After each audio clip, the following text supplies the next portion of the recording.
allegiance to the flag of the United States of America and to the republic for which it stands, one nation, under God, indivisible, with liberty and justice for all. Thank you.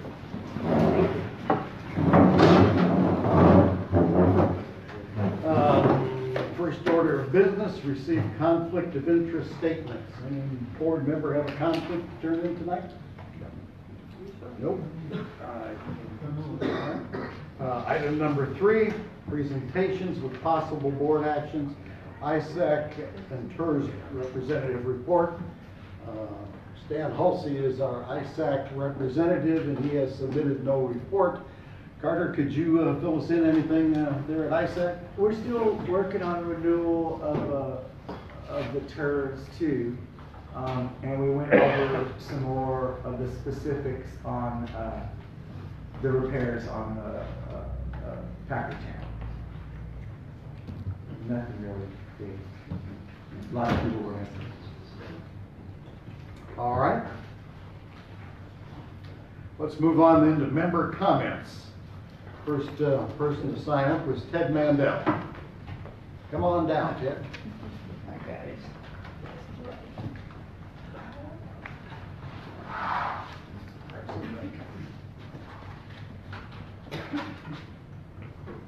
Good evening. My name is Ted Mandel, and I live at 15306 Key Log Court. I'd like to offer a suggestion for filling the vacant board seat. I'm directing this suggestion to the board as it will be constituted after the election. So any candidates present, this is directed to you as well. How about you pledge to select the person who comes in third in the election to be your choice for the vacant seat? That will give voice to the membership on an issue that has been a point of contention. I believe it is possible to do this while fulfilling the legal requirements for filling a vacant position. Please let me know if you'd like to talk about it. Thank you.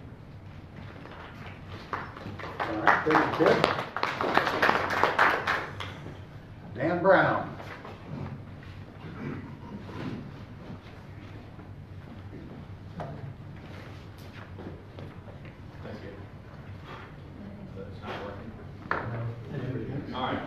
Went loud enough to hear for it. Go over here. Grab that one. Okay. Thank you very much. My name is Dan Brown. I live at 13574 Plata. I am running for the board, and I just wanted to introduce myself. And that if any of y'all have any comments or thoughts, please get with me after the meeting, assuming it's not a very long, drawn-out meeting, right, Marvin? Thank you all.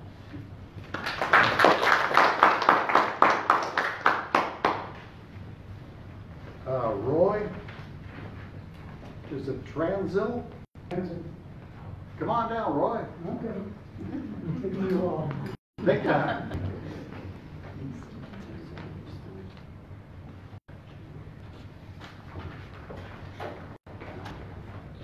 I don't know if my voice is going to carry. It's as old as I am. I'm here tonight because of what I've heard about a petition for removing the neighborhood from the Property Owners Association. It's a petition my wife signed because she was out walking the dog and she was accosted by someone who had a list of names and lines to sign. It explained to her that it was essentially a beautification program for the neighborhood, which of course we favored. Later, we heard about this idea of needing the Property Owners Association. As far as I know, I'm the very first resident of Sea Pines. We built our house in 1992. There was a federal witness protection house there at the time, and there was also a real estate office with no other places. And over those years, I both appreciated and was disgusted by the Property Owners Association for various reasons. But all in all, it's been a very positive relationship with them. And I would hate to see our neighborhood pull out of it. My wife's signature has since been removed from the petition. But I just was curious as to how many people who signed that thing were like my wife. I never really saw the petition, just saw a sheet of names to sign. and an explanation that was very inadequate. So if there are others who are in that same boat, I would like them to speak up, because I don't want to leave the Property Owners Association. I approve of it. We need some voice somewhere, and my little neighborhood's not going to have any voice downtown. So that's really about all I have to say. I question the validity of the petition. Thank you.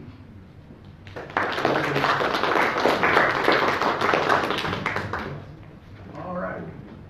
Next on the list, Nita Smith.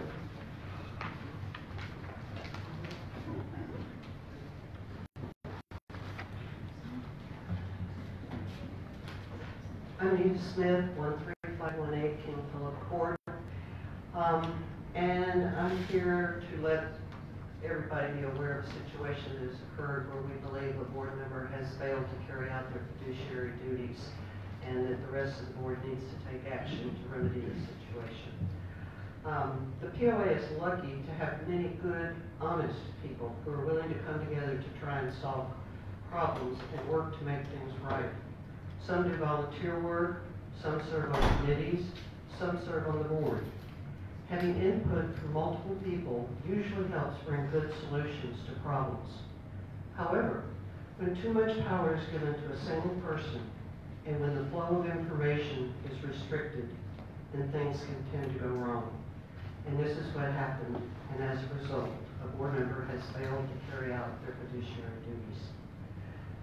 This 83-page document right here contains 27 pages of POA emails and documents, as well as 50 pages of emails and documents received through a Freedom of Information request to the U.S. Coast Guard.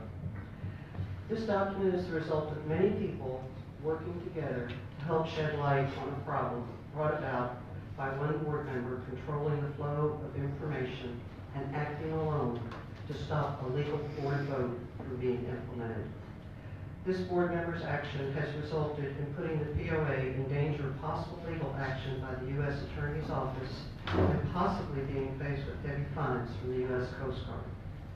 We provided this 83-page document to the POA board late Monday afternoon, yesterday, and we are now hoping and trusting the board to carry out their fiduciary duties to ensure that similar actions to these do not occur in the future. I could not get all these pages enough forever to hand out to everybody. I do have 10 pages or so, 10 copies or so, 5-page kind of cover letter that lays out a brief description of what occurred, and it has footnotes following each fact that's stated, and 80-some-odd pages of the footnotes. So the two need to go together. I'm hoping to get these online so anybody that's a member can see it. I'm very tech challenged, so it's going to be up to some other people excuse me, to help get this done. But as soon as it's done, I'll post up so that everybody can see what transpired. Thank you.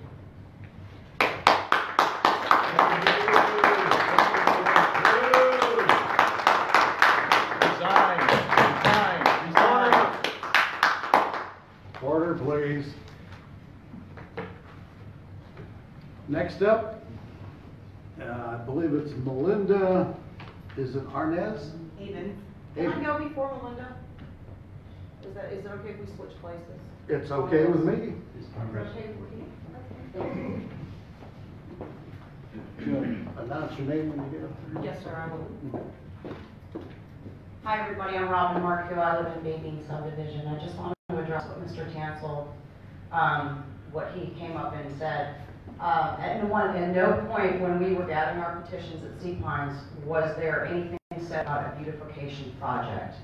It was clearly stated on the top of the petition what we were petitioning for and the issues that we were petitioning for. So I just wanted to clear that up with everybody. If anyone else from Sea Pines has anything that they would like to add to that, because I don't believe that that word or that beautification project, those two words, were ever spoken from any one of us girls that were gathering the petition. So I just wanted to clear that up with everyone, okay? Thank you.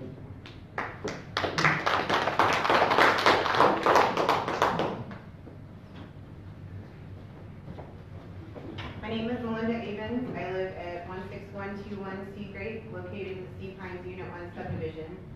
We have been property owners since April 2018, and we attended the town hall meeting on May 29, 2018, the board meeting on June 26, 2018, and the board meeting on July 24, 2018. After attending those meetings, we decided that we had to find a way to remove ourselves from the POA to better our community. Since then, my husband and I have had the pleasure of meeting and working with Robin and Alan on baking, Cheryl and Johnny on Alamanda, and Gilletta and Kevin on Natal Plum. Today we are here on behalf of Sea Pines Unit 1 subdivision to present to the association our petition for the dissolution of the PIPOA within our subdivision. We have exceeded the required 51% vote stated in our subdivision's bylaws, in which the property owners are in favor of the dissolution from the PIPOA for Sea Pines Unit 1 subdivision. All of the documents we are submitting have been verified by the Nueces County Appraisal District records. Once verified by the PIPOA, this request is to be amended and filed with the Nueces County District Clerk's Office no later than February 1st, 2019. This is the same amount of time given to the ARC group after the vote on May 25th, 2018, and filed with the Nueces County District Clerk's Office on June 5th, 2018, to amend two bylaws for the entire PIPOA.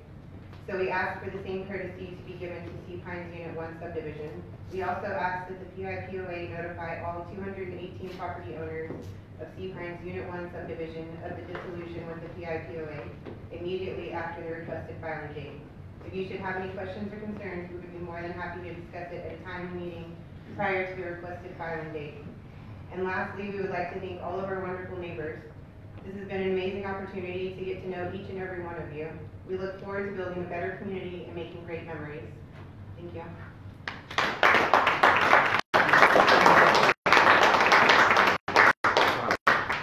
It's just one big folder. Thank you.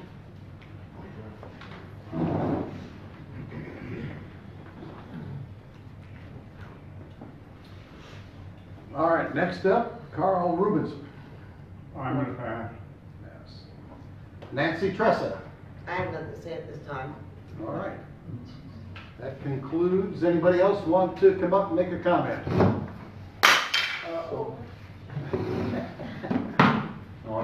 Anybody? Okay. Let's move on then. The next up is the president's comments. First item I want to talk about is the board vacancy. As most of us know, we had a special board meeting in hopes of appointing/electing a board member to replace Vicki Marsden and fill her seat. The meeting ended in a 3-3 tie, therefore no one was appointed. Since that time, we've been studying what to do about our situation here. Daryl and I are going to have a conference on Friday to hope to come up with some common ground that we might move forward on the issue. And I think that's about all we can say on that one for the time being. I want to bring something else up. If you look at our check register, you'll find that I was reimbursed for $9,230. Now that sends a shudder through some people.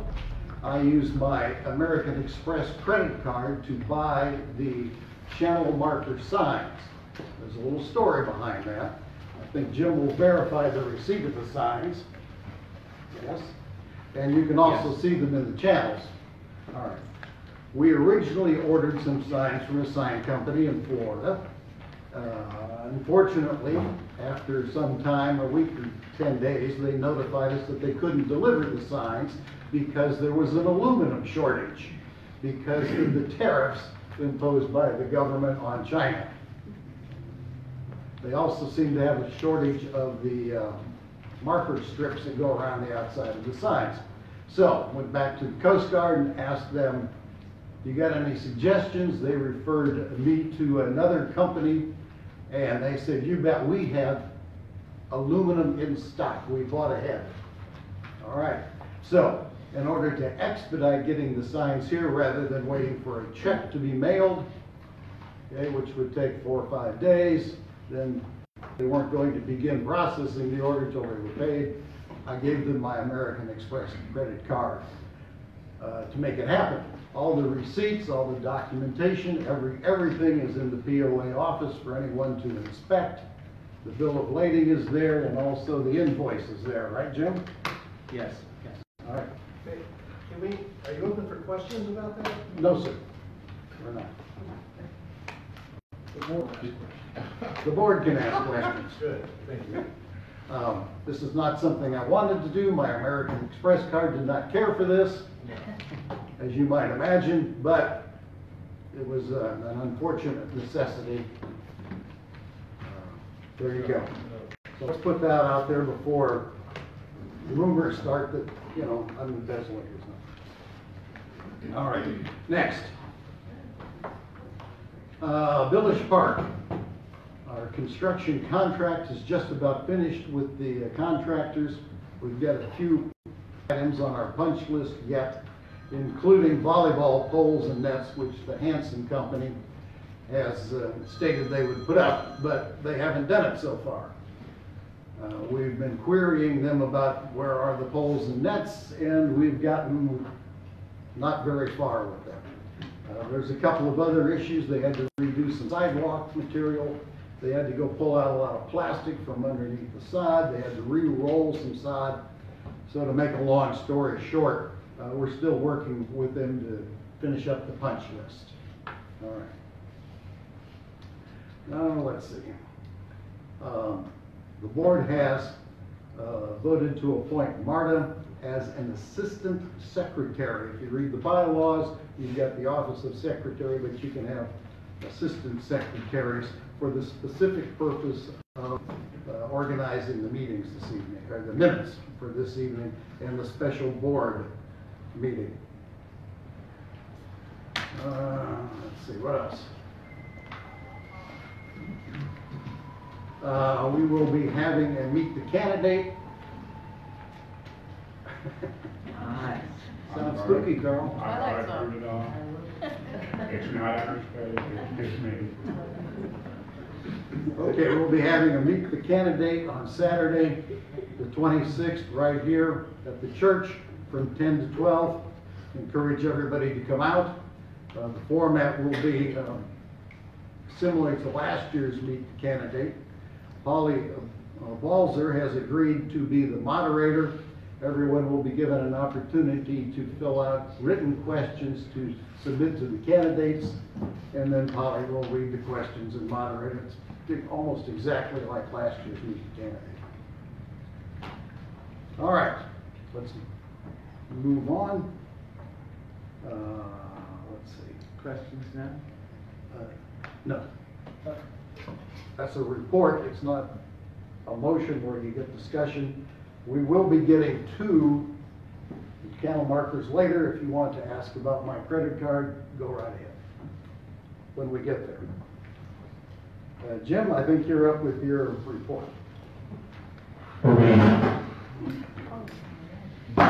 This must be Alan's microphone from a couple weeks ago. Good evening, everyone. Rumor has it that we need a new sound system, so we are working on that. Marvin took a little bit of my thunder about the meet and greet, so, but it is going to be this Saturday here from 10 a.m. to noon. This is posted on the website. It's also been posted on the POA Facebook page, but as Marvin said, members can submit written questions to the candidates to the moderator. The moderator will invite candidates to make an opening statement lasting up to 2 minutes per candidate. The questions will then be asked that have been submitted. Each candidate will have the opportunity to answer a question first, and we'll continue through that round robin mechanism until we run out of questions or time, whichever comes first. And then finally, when we reach the end of the questions and the answers, candidates will be invited to give a closing statement, again lasting up to 2 minutes per candidate. The candidates in ballot order are Kelly McFadden, Judith Cutright, Robert Algio, Daniel R. Brown III, and Brian T. McCabe.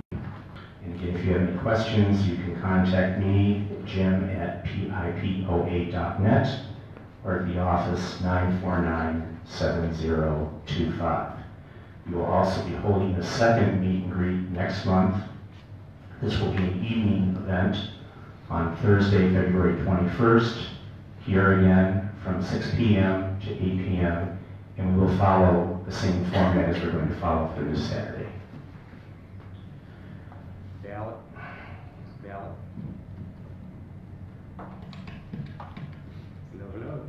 Can everybody hear me? Yes. Okay, great. Ballots and annual meeting notice. The annual meeting is going to be Saturday, March 9th, 10 o'clock at the middle school gym. I think it will look much like it did last year in terms of the mechanics. I say that not having been here, but that is how my understanding is how it will work. Ballots will likely go out tomorrow. I'm just waiting for a couple of bits of information from Dan Jorgensen, who is a professor of political science at Texas A&M. We talked a little bit about this last month. He and his students will be tallying.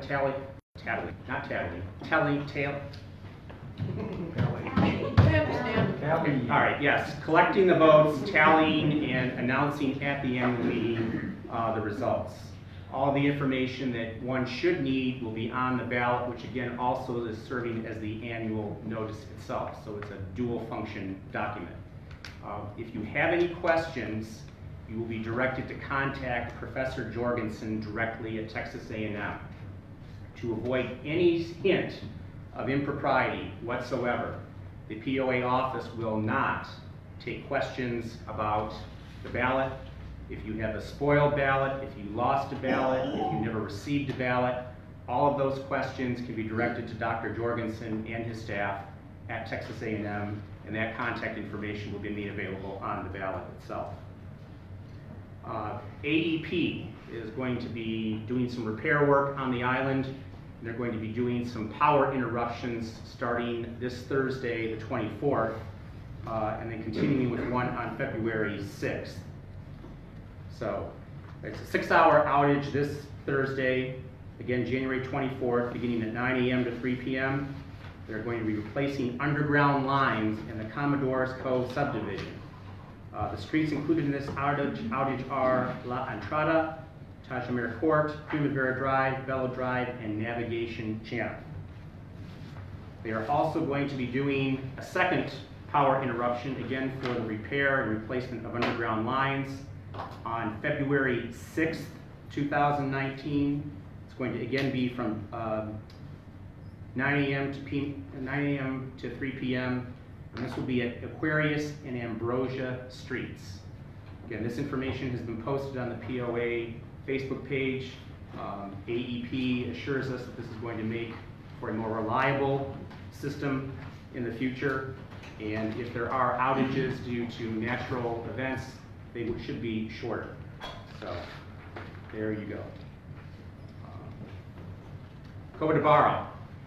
We finally got the engineering back from the engineering firm. We're studying it. We'll be preparing a request for proposal, or RFP, to send to various contractors to get that repaired. Canal maintenance. I know that this is something that continues to be an issue, and it probably always will. I think we should establish a maintenance schedule for the canals so that we are not doing as we have done, or I believe we have done, and that is racing to the site of debris, cleaning it up, and then, you know, going back home.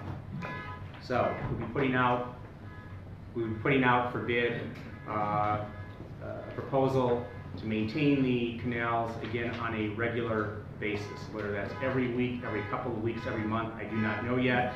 There will be more information on that. Village Park, Marvin mentioned a couple of items about Village Park. Unfortunately, I have to tell you, there was vandalism for the second time in as many months at the park, we believe Sunday. Not exactly sure, but we believe Sunday. In December, some people stole, and you all read about this, I'm sure, stole mail, stole packages as part of the holiday. In December, they took them to Village Park just a few days before Christmas, tore open the packages. There were some things that were left loose, and there were several liquor bottles broken in the playground area of Village Park. The police were called, so was the postal police because it involved the mail. Most recently on Sunday, it appears that someone rode a motorcycle from Mount Pele into the side of the park, did a couple of wheelies, buried their wheels in the nice fresh sod, and left. I don't know if it was the same person or not, but in addition to that, a park bench also on Mount Pele was knocked off its moorings. It has been removed. You'll see a couple of cones out there. We need to discuss with the city, because it remains city-owned, what they would like to do about that. I'm going to suggest to them that we have some benches, cement benches, that John Pezzi has made from scrap material, as I understand it. He has offered to put some benches at no charge to POA into the park, but again, that remains a city call, and so that will be my suggestion to them. So I guess I would ask if you see something, say something. We're never going to obviously stop vandalism completely. The police were called about this matter as well, but it certainly is disturbing. And the first incident was especially disturbing since there was broken glass at the playground.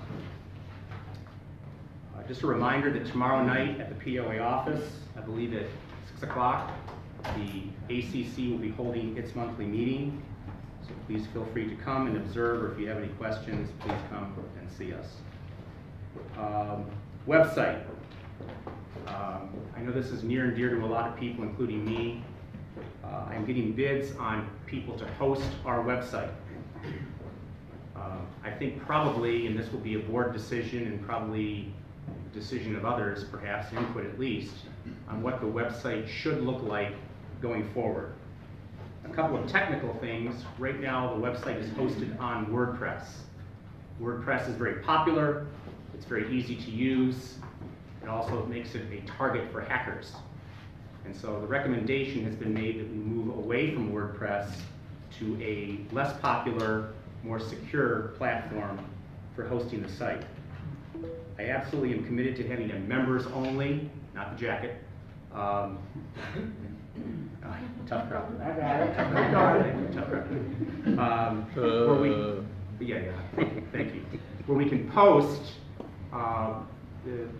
online, the balance sheet, the income statement, agendas, meeting minutes, committee meeting minutes, and other information that is important to the membership, that the membership has a right, an absolute right to see and observe in real time. But we also don't want the whole world necessarily to see what is proprietary information to the membership. So I'm going to be having a meeting tomorrow. I had a conference call last week. I'm going to be having a meeting tomorrow with our IT person anyway, and that is something that we will be undertaking. Thank you. I think I'll put one ahead. Staying with technology, we're also going to be having a security sweep done. I know that sounds very draconian, but we have a lot of technology, a lot of add-ons over time. And I have a concern, just a concern, that we may not be as secure as we could be. And for all the techies out there, you can probably speak to this better than I can. I'm going to be having our IT person give me a proposal on what we need to do to effect what I'm calling a security sweep, to make sure that there are no back doors or hidden channels where people can access information that they should not be able to access.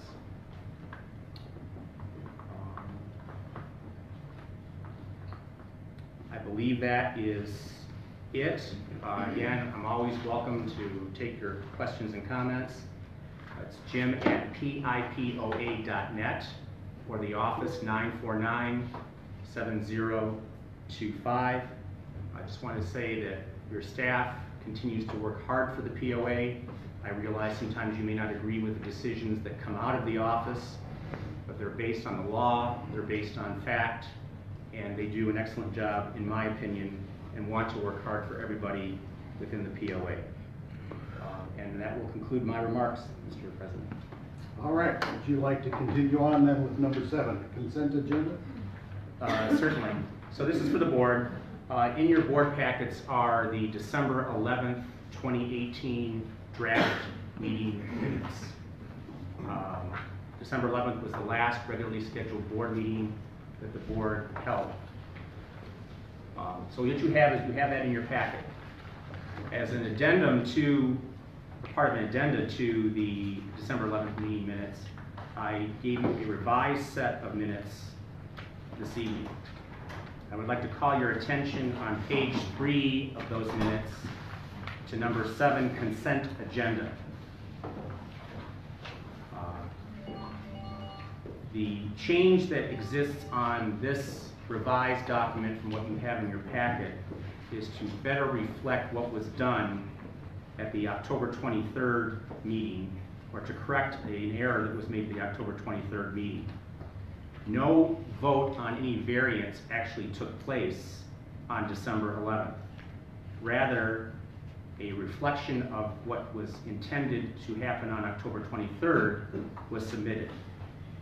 It was simply to change the number of feet that a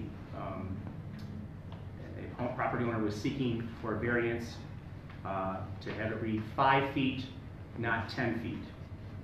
It is a minor point as no vote was taken, but that is the difference between what you have in your packets and what I supplied you this evening.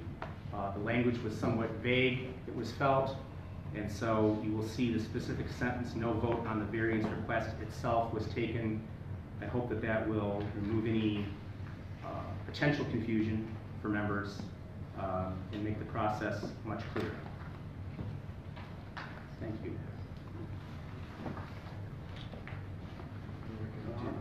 Is there any objection to the December 11th minutes? We can vote on it, or? Go ahead, Frank.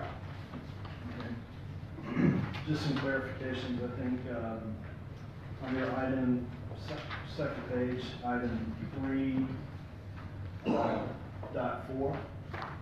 Can somebody clarify what that's saying? Maybe it's you, Nick. It says the number of bank accounts has been consolidated from 4 to 5 accounts to 2 accounts, with 1 account in the process of being closed. Yes. What does that mean? We have closed some accounts and consolidating.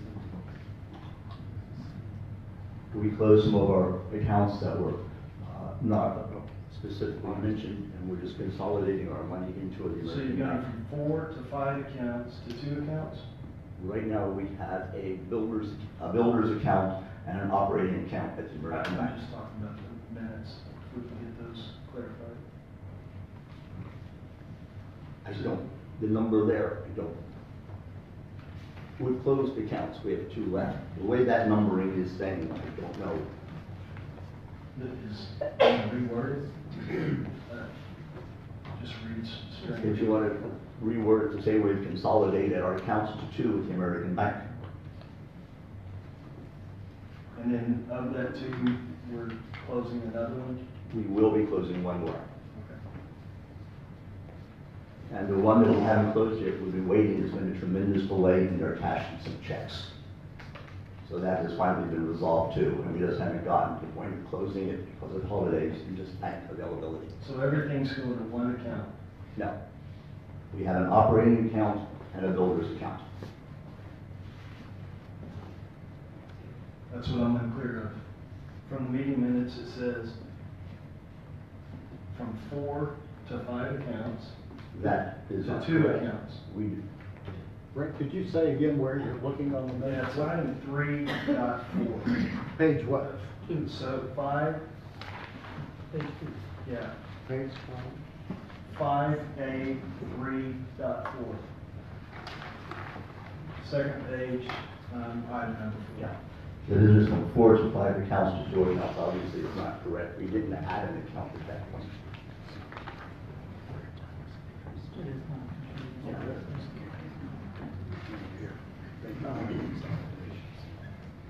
The only possible we could have been if we opened one of these American Bank accounts before we closed other accounts.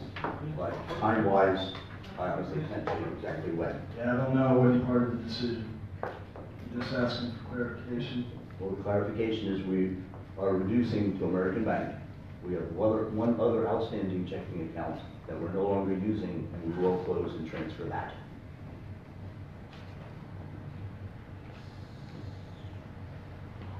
Do we need to reword that? Yeah, it says Yes. from 4 to 5. The number of bank accounts been consolidated from 4 to 5, yeah. Yeah, take out the two 5 accounts. Well, yeah. You can't consolidate from 4 and go up to 5. so- No, I know. All right, that's gonna have to be rewritten. And then Marvin, it says it's gonna go down to 2 accounts, and one of them is in the process of being closed, but then Nick says we got. No, the 2 accounts at American Bank are not being closed. Okay. Clearly, the minutes are incorrect here, and I think we'll have to have a little rewrite on that, so we'll put that on hold till we get the wording correct. And Martin, on Yes, that- sir.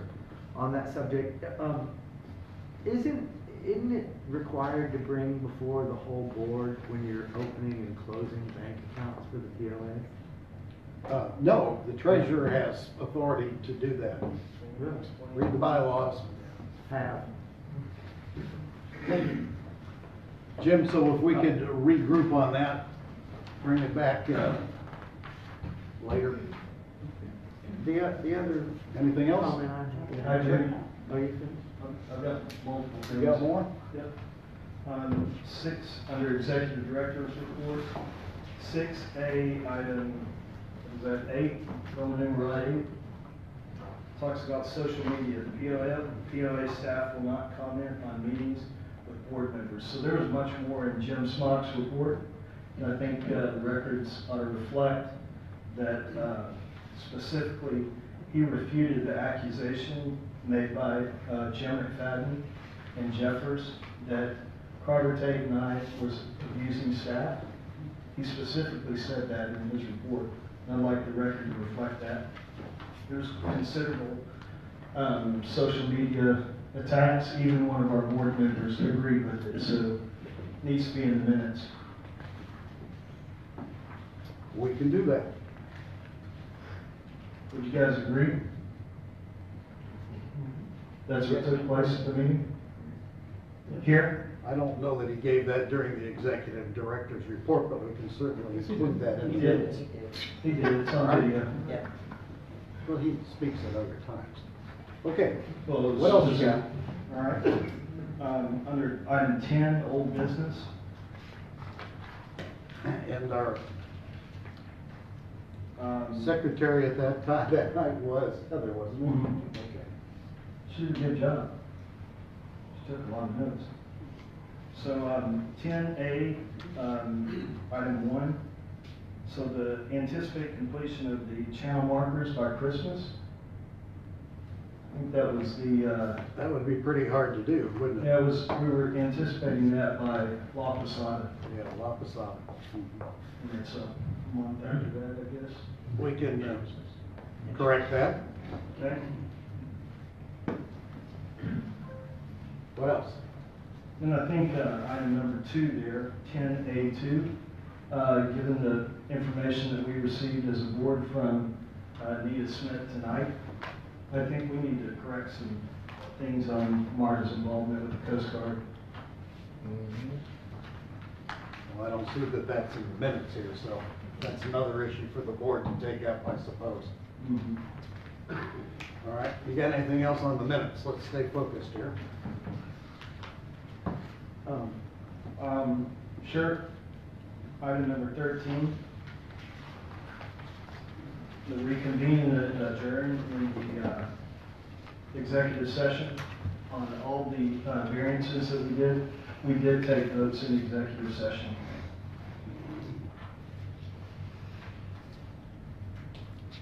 Well, I believe if you move on to the addendum, addendum B, it reflects all that. Okay.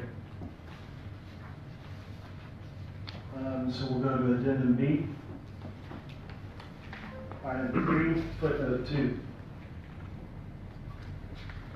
It says Martin Jones and Marta Sprout abstained because the board does not have the authority to grant variances to the covenants. That was clearly not the case, Marvin, because on the first vote, you voted for. Well, that's not, no. Now you're putting words in my mouth, son. Sorry, I'm not your son. Well, I'm irritated So- when you mislead the public here on what happened. Let me just, That's Martin, disrespectful. let me say this, Martin. In the notes, it's, the first motion says, the aye votes are Martin Jones, Brent Moore, Darrell Scanlon, and Carter Tate. You voted for it. And And then down here All it right, says let me- you didn't because it's. let me respond to that. This particular gentleman, as we Okay, discussed. Dad. I'm sorry? Go ahead, Dad. Well, I may be old enough to be your dad. My mom wouldn't. No, let's not go there. Let's not go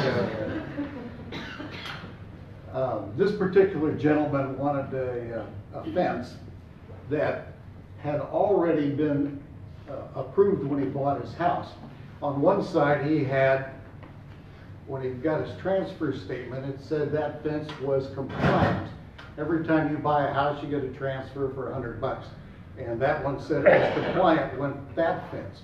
Well, you couldn't not grant him the other side because he'd already said that was compliant. So that's why I voted for that. It had nothing to do whether it was a variance or not. It was that he had already received his permission from the POA at the time he bought his house. But that's not what the notes say. It says you abstained. You didn't abstain, you voted for it. The notes, I don't have a copy of it. This particular minutes that Jim provided us do not have that on there, so And there's I'm footnotes at the confused. bottom of page It 6. says, footnote, Marvin Jones and Marta Sprout abstained because the board does not have the authority to grant variances to the covenants. I did not abstain on that particular vote. That's correct, because you voted for it. I did, because the guy already had It's correct in the notes. permission. So we'll have to fix that. Yeah. I'm done. I just Yep. have one. Sure. I'm on page 2 where the, I'm sorry, page 1, the first page, I guess, where the auditors update.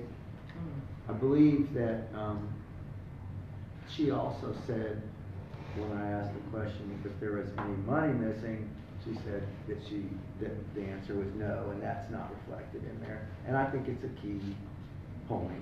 Yep. And I think this conversation is also interesting in how important minutes taking is, and how it can reflect a different story from what takes place at these meetings. And that's why I was such a turkey the other day about this. Well, clearly, Jim, we need to do some work on our minutes here. But other than that, they were well done. I mean, by Heather. Yeah. Well, It's a tough job. I wouldn't it's a want it. tough job. Wait, can we go back to this? I got the bylaws out here, and I'm reading Well- the treasurer, and I don't see where it says he can open and close bank account. Well, And I just I don't have it in front of me. You want to Well, I pass it do. down and I'll read it? Sure. I mean, Or we'll let Nick read it. well, He's the treasurer. it isn't there.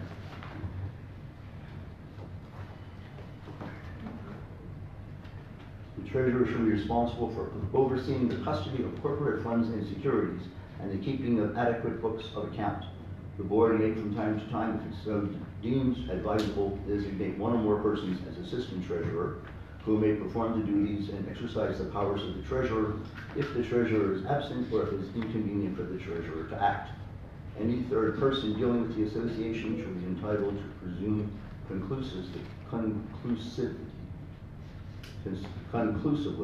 that any assistant treasurer acting in the capacity of the treasurer was duly authorized to do so.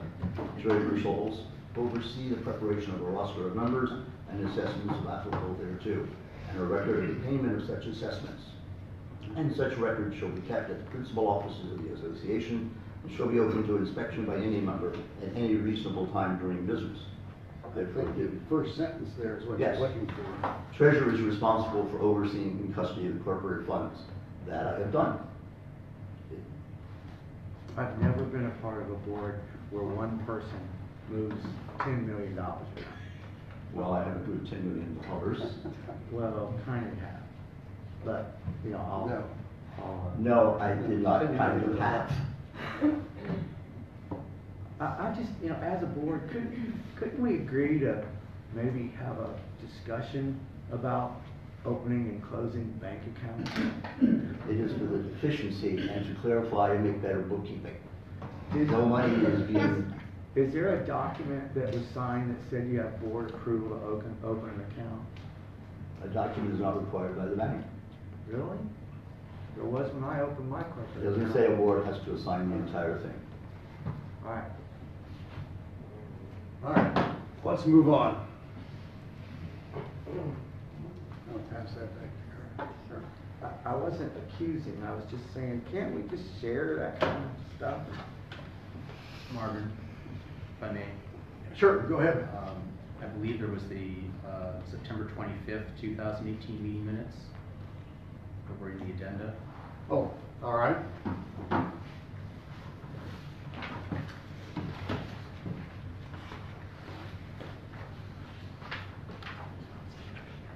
Okay, does everybody have a copy of the September 25th meeting minutes? I think Jim passed them out this evening. If anyone wants to comment on those.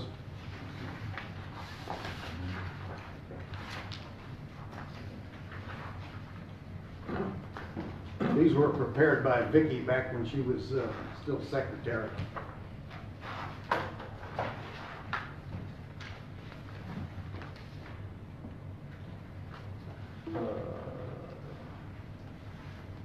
Martin, were these routed via email? Didn't we look at these previously? I believe we did. They just hadn't made it to a board meeting. What happened here on, so I guess this is an email vote on August 8th for the 4 outer canal markers?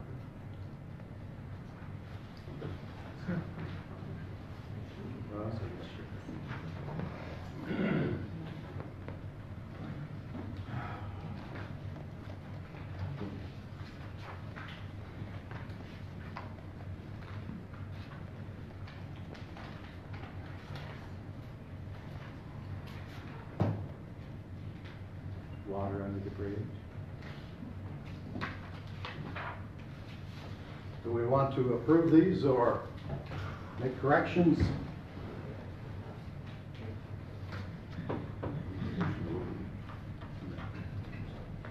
It's a consent agenda. Do you consent to these or do we need to modify them?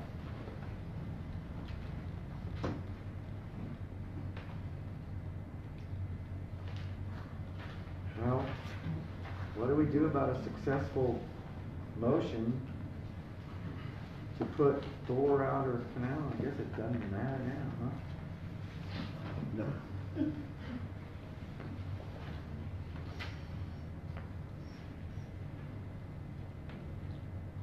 Oh, except for the third, to accept the third canals and waterway proposal replacing as 4 positive votes.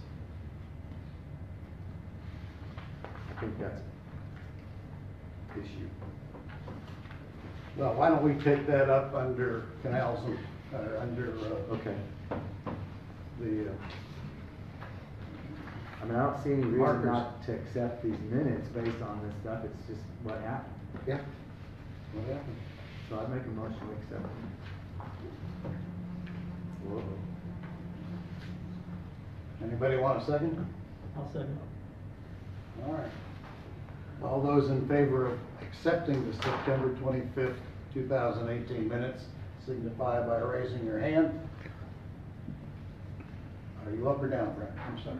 1, Darrell, 2, Nick 3, me 4, 5, 6. Approved.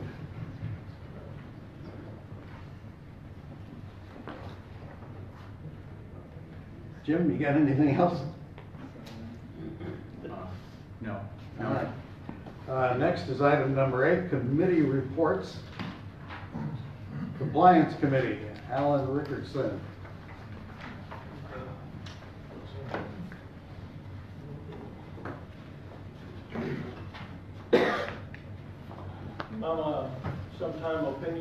person, and I really don't have any trouble with what anyone wants to say about me, but I will not tolerate disrespecting the hard work done by the members of the Compliance Committee. On January 3rd, someone leaked an email sent to the members of this committee. The email attachment leaked on this date was plainly marked discussion draft, but it was misrepresented on social media as a final draft. Again, on January 6th, the committee email was also leaked and mischaracterized on Facebook.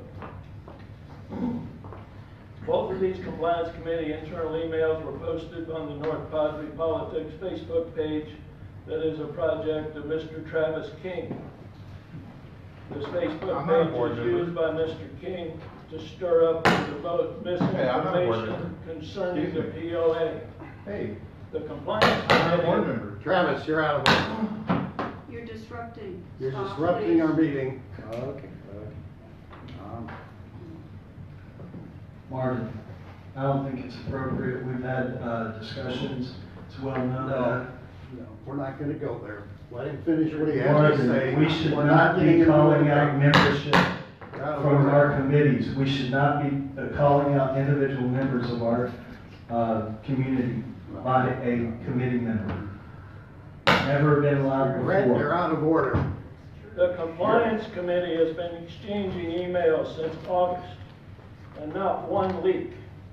During the December committee meeting, I was asked by President Jones to include Mr. Moore, Mr. Scanlon, and Mr. Tate to the email group. This request was made in good faith by President Jones to keep them in the loop and invite their input. All three were added to the contact list in mid-December. There is little doubt in my mind these leaks came from one of these three people. Over the last several months, I have been asked to leave the history of the mismanagement of the POA behind. The mantra is, can't we just move on? Or better yet, the yard signs inspired by myself, move on, no drama. Well, the short answer is apparently no. No, we can't just move on because the individual or individuals who are responsible for dissension and drama in this POA are sitting right here.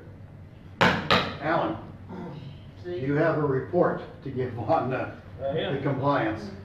That is a report. These people have been leaking information and putting it out to Alan, the that's public. okay. Let's These stay people- focused on just a minute. If we're gonna make accusations, Marvin, if all the board was copied on You're out of order it could have again. been every one of you. You are disrupting our meeting. Please stop. Alan, unless you have a specific report about compliance, let's hear it. Otherwise, take a seat. Thank you, sir.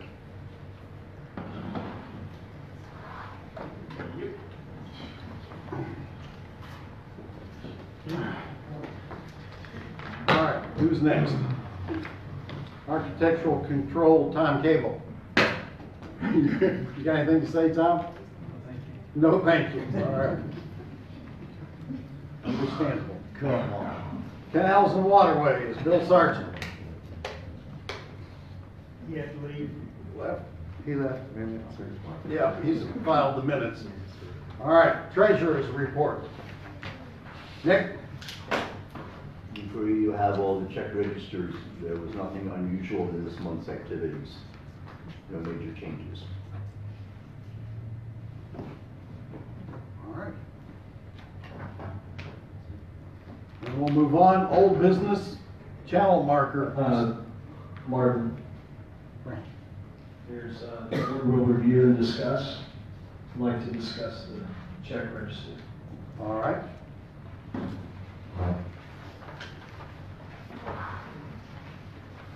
So we're in the, I'm referencing the custom transaction detail report. Okay. So I think you made reference to it earlier, but, well, let me back up. There's a $4,900 charge on here, And Jim and I talked about that charge. It's about the fourth one down from the top. So I think that's mislabeled. Isn't that the wall repair that we did? And are these the correct notes to that, or the memo to that? Let's address that, Jim. Yes, we did talk. Yes, we did talk about that, and I'm looking at the same page. Before I affirmatively answer, I would like to go back and check with Anita, the bookkeeper, to make sure that this is reflecting what I believe it reflects. If I may, if that's reasonable. Sure. Absolutely. Thank you. I just recalled the $4,900 about to fix that wall. The repair for the wall, we're talking about the rear wall at the POA office that was damaged due to water and wind in the fall. Yes, it was repaired for $4,995. No cents. Okay. About 5 lines down below that, Marvin, is a $9,300 check.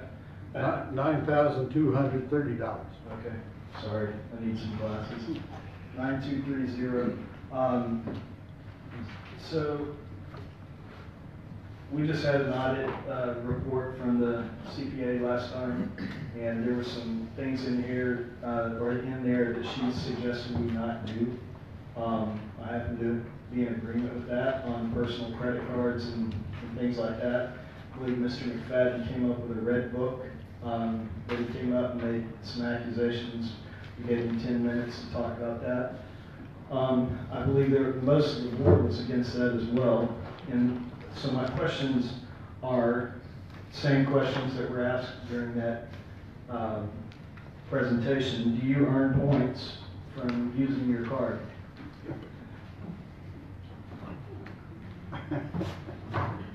Yeah, I suppose I do. Would you like them, Brent? No. I'll give you those points. Nope. I'll take them. I don't want them. I'll give them, how about we donate those points to the POA, who can give them away at the annual meeting as some kind of door prize? Would that work? Sure. Okay. So why didn't we just write a check? Well, because we were on a deadline from the Coast Guard to get the markers installed, and because we'd already had a delay from the previous sign company, it was just expeditious to give them a credit card over the phone and get it done. Have we been penalized by the Coast Guard yet? Because we're still not finished. No, we have not been penalized by the Coast Guard. All right. Are there any other instances similar to this?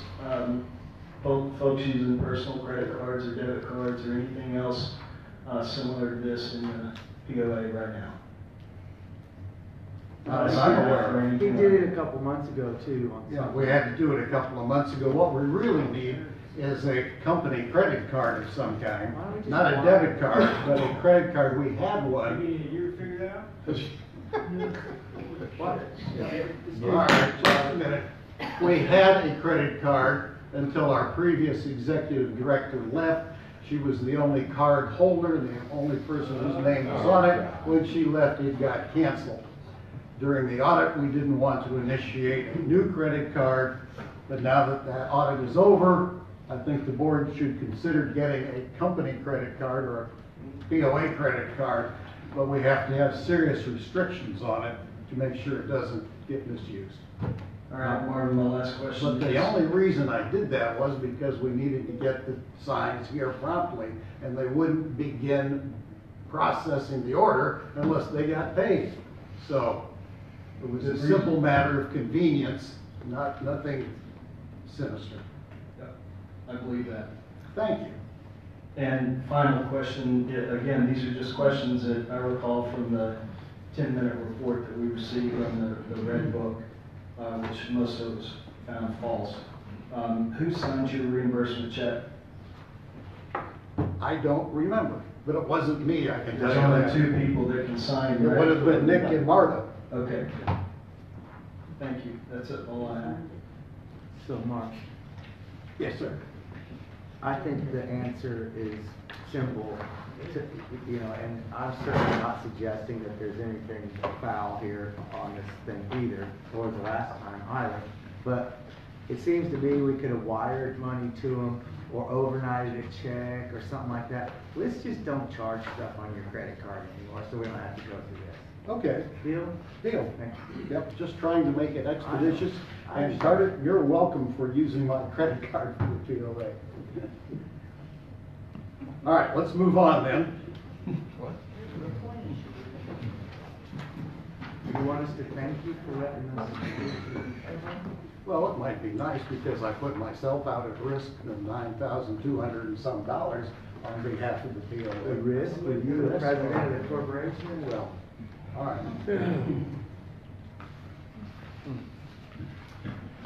I don't think there's anything yucky about it, I really don't. It's just a bad practice, to see what it costs.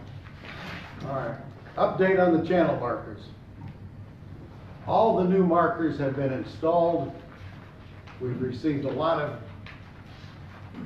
good reports from voters. I've probably talked to a dozen who said thank you, and it looks great, works nice, so on. We're in the process now of the company, our contractor, pulling out the old poles and will be destroyed and so on, or whatever they do with them. All the markers are in? All the markers are in, every one of them. And they really look good. How many is that? How many was total? 26, which is exactly the number that Coast Guard authorized. Not really. Nope, 26. They withdrew 6.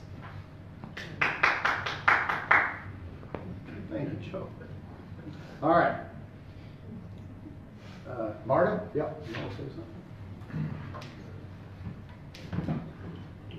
Let's see if this works. Okay, good. All right, on the channel markers, the amount is 26 that we are currently allowed under our permit because the Coast Guard did an administrative discontinuance of 6 markers. And they refused to authorize any more based on their assumption, considering our history of not maintaining our markers. They want to see if we can maintain 26 before they'll even entertain increasing that amount to higher numbers. So the Coast Guard would not approve a higher number. So that is the reason for 26. It's what the Coast Guard said they would be willing to work with. And by the way, that is 10 markers more than what they think we really need out there. So they're trying to compromise with us. So as you've heard, our new channel markers are in place. And I wanted to do a thank you to Marvin, because what you didn't see is he was out there on the barge, in the rain, in the cold, in the wind, to get those markers in. And he pushed to get them in the North Channel so we could have La Posada. He's now pushed through to get them in now. He's been working and calling people to make sure we meet our deadlines. It is a difficult, cold, just body-numbing experience to be out there doing this, and I thank him for that. So what's next? The discrepant old markers will be removed as of February 10th. A professional surveyor will verify the GPS coordinates and the water depth. We are required to do that. That information will be used to file the CG 2554 for change as per Coast Guard instructions. The Coast Guard has assured me that this will be accepted, and Tim Boriski has asked me to thank this community for wisely choosing to cooperate with them. The next step is to update our permits with Corps of Engineers, which will be easy considering that we're not going to have any trouble with Coast Guard signing off because they're now happy with us for cooperating with them. Also, the GLO has asked us to appraise them of the situation. I don't know if you know this or not, but the GLO owns those channels. So we are obligated to at least keep the communication channels open as to what's going on.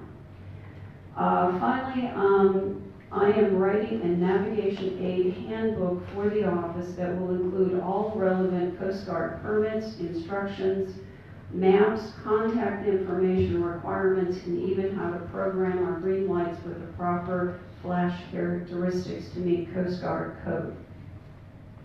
From this point forward, we will need to maintain the markers.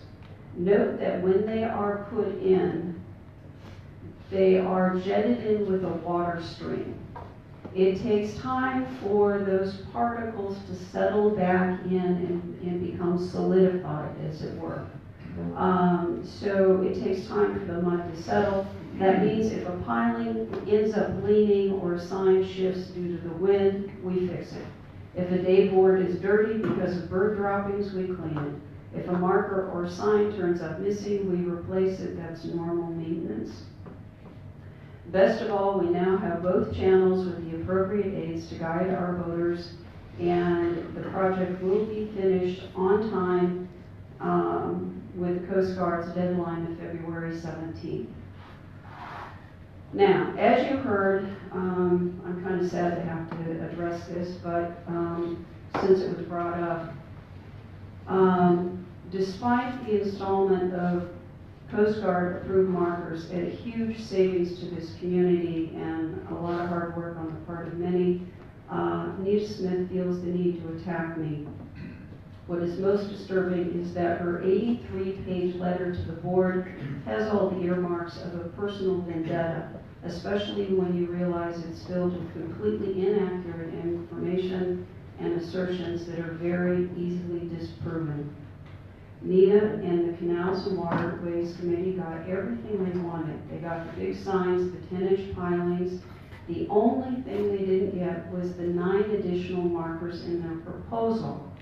That wasn't because of me. It was because the Coast Guard refused to approve that many. Is this really what we're going to do when people travel through our channels now, you will see there are plenty of high visibility navigation aids to ensure safe passage, and every one of them are Coast Guard compliant. And another point here, the board can vote for things, certainly.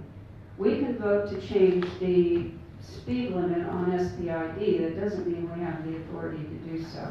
We have to follow Coast Guard law, which is what I've said all along. And to finish this up, there's a statement that I heard a few minutes ago that I had failed in my fiduciary duties. I would like the community to consider that fiduciary usually refers to stockholders, especially of money. With this project alone, we spent less than $30,000 and saved this community a bundle when compared to the highest bidder, which was $140,000. We have 36 unauthorized markers in our channels and could have been fined $1,500 per marker per day at a daily cost of $54,000 times how many months it would take to work through the court system. Add to that the court costs, attorney fees. This could have cost us $1,620,000 per month. In cases like this, it often takes 9, 10 months, over a year to resolve. The bottom line here is that we could have used up millions of your hard-earned dollars and drained our reserves on a battle we could not have won. From a financial perspective, I think the course of action we took was pretty responsible. We saved your money. We avoided a court battle. So, to this community, I can't tell you how much relief I feel at getting this project done, knowing that you have the aids you need and having avoided a major battle that we could never have won. So, safe voting to everyone. All right, let me make one more comment. The board in this case had multiple motions passed to correct, install, repair the markers. Okay. This particular project that we're finishing now will cost us between $26,000 and $28,000. The original low bid, which was obtained by William Goldston, was $68,000. We are saving over $40,000, folks. It's not apples to apples. Well, let me finish, Carter, you're out of order. Okay, we had motions to spend up to $70,000. All right, we are doing this in a professional manner, getting the markers done for a lot less money than we could have spent. This is what good business practices can do for us. All right.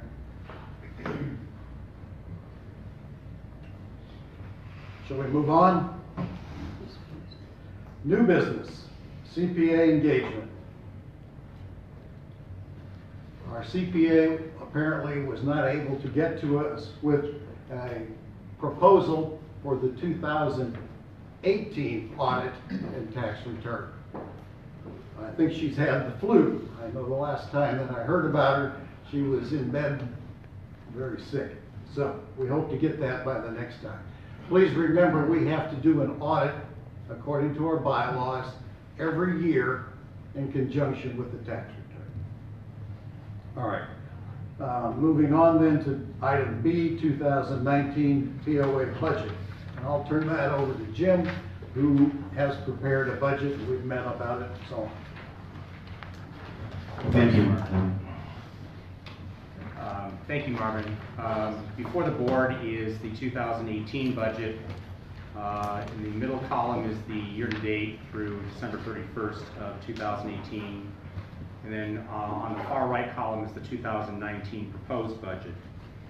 The proposed budget that is before you was initially developed by Nita J. Rowe, our CPA, Anita Sanchez, our bookkeeper, and me. The numbers that are in bold type, the figures rather that are in bold type, was a editing or a revision of my proposed budget by the board in a board workshop to develop the 2019 budget. You can see total income, total expense, and a projected revenue. I want to emphasize projected revenue because all of these are projections at this point of $228,412. So if everything were to pan out this year as we have projected it will be, a year from now, the association would have $228,412 and it would have several options as to what to do with those funds, if that is indeed the case.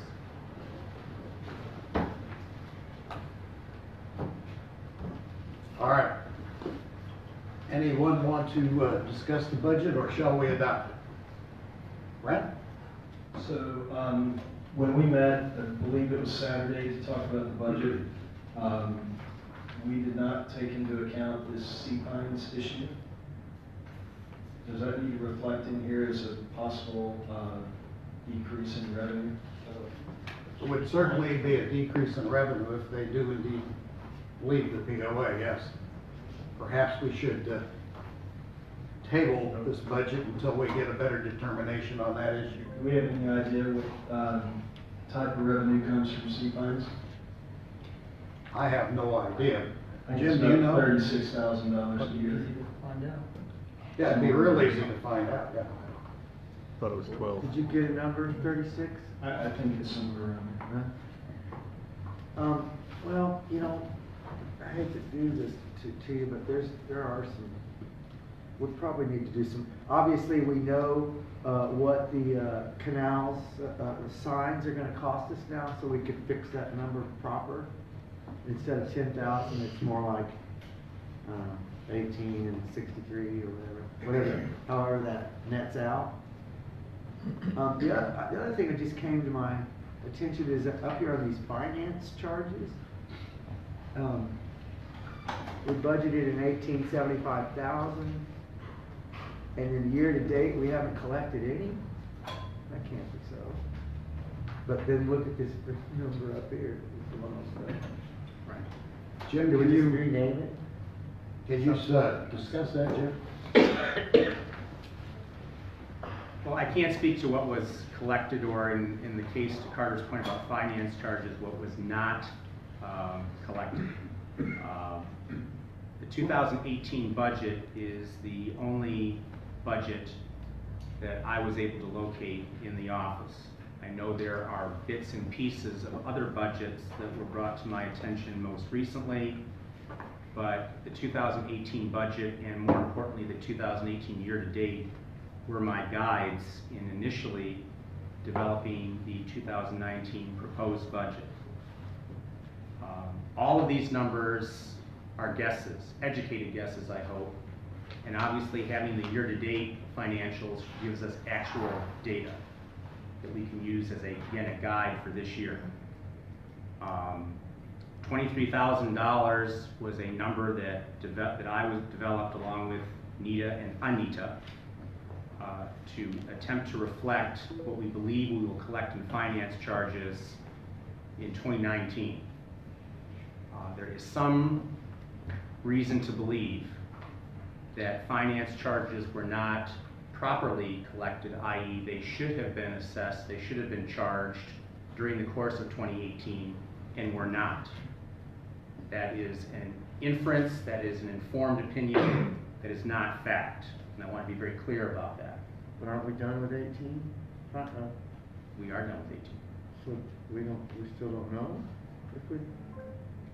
Well, I would just say, ladies and gentlemen, or lady and gentlemen, you know, we were all together on Saturday for a workshop, and you had the opportunity to look at this proposed budget, and really you, the board, develop the budget. The bylaws require that I prepare a budget for the board. I prepared a budget. Absolutely, you had the opportunity and did make changes. If we want to go into the finance charges, we can certainly do that, but that will certainly, I believe, and there's the issue about sea pines and some other things apparently that have come up this evening that will delay the adoption of this budget. I'm just making you aware of that. But this was not done in isolation. Purposely, it was done with all of you good people here at the table so that we would have participation by those who ultimately are responsible for voting and adopting this budget. Martin. Brent? I think just noting that there is a potential reduction in the budget, I don't think it changes anything. We're in the black, 228,000. It's just a note. I would also like to point out, because I did get some considerable emails, and I will pass those to the rest of the board about the canal cleanup. I believe we talked about this on Saturday. There is a $50,000 line item in here for next year for canal cleanups by insured companies to go out and pick up the trash. The pictures that I was sent are disgusting. Floating debris on the end of the canals, over by the ski canals, there's big deck pieces and all that. So this board committed for 2019 $50,000 to make sure that we maintain that. So I just wanted to make that note. That's it for me. All right, do we want to adopt this budget, or do we want to table it and come back after we get some more information? Motion to adopt it as with changes. All right, just a moment. Darryl, go ahead. Make a motion to adopt the 2019 budget as written, but with Brent's notation of the sea pines issue and the water inspections. And now we're getting into a paragraph here. Well, if he's gonna add notations. I don't think our budget, if you want to make for the record a statement here regarding notations, but there's no place to put a notation on a budget. So, would you like to make a statement? asterisk down there, just like the other stuff. Well, that's unusual, but if you'd like to have an asterisk out there, I'm sure Jim can Just get trying to that make typed on there. a motion to adopt the budget with the stuff that's on the table. All right, and specifically what's on the table, the sea pines and what Sea else? pines, and I don't know what Carter just came up with, the water what?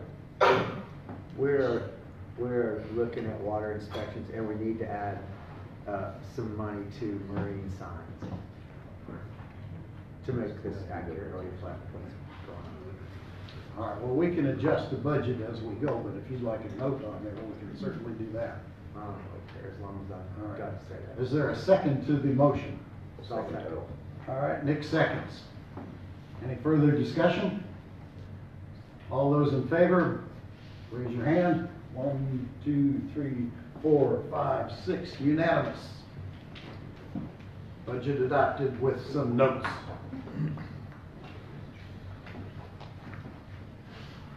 That concludes our agenda for the evening. Motion to adjourn, please. Motion to adjourn. Nick's made a motion to adjourn. Is there a second? I'll second it. Marta seconds. All those in favor of adjourning, raise your hand. Unanimous. Meeting adjourned.